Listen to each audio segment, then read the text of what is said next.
Hermia, in A Midsummer Night's Dream, doesn't take no for an answer. She runs off with Lysander into the Athenian woods.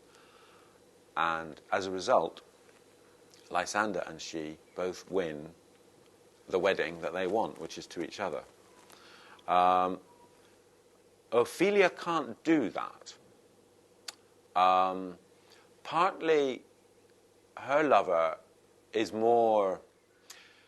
has got more on his mind anyway, because he's just been usurped, he's just lost his father, he's just effectively lost his mother, and he's lost his throne.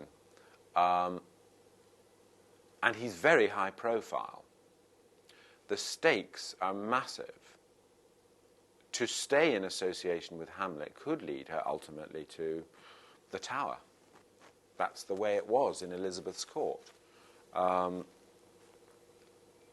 She could be accused of treason, of trying to, with Hamlet, trying to replace Claudius. And her father, like Hermia's father, comes down like a ton of bricks on her. But Polonius is a more powerful figure than Aegeus. And Hamlet, in a sense, is not a fantasy play like A Midsummer Night's Dream. It's right in the here and now. Forget Denmark. It's not about Denmark. It's about England. It's about the England of Shakespeare's time. But if you called it about England, you probably wouldn't get the play on because it would be too scurrilous. So you may call it Denmark and then you get your play on.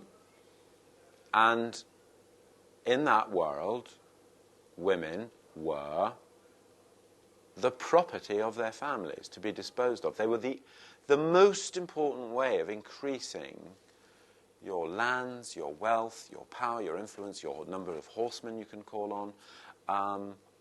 Actually, it was already pretty well established and divided up the land now between the big families, and the only way you could expand your holdings was to marry well.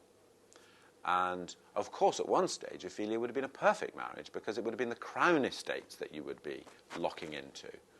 But now, you're not locking into anything like that. You're locking into serious trouble. You're locking into someone who Claudius and Polonius are clearly seeing as withering on the branch.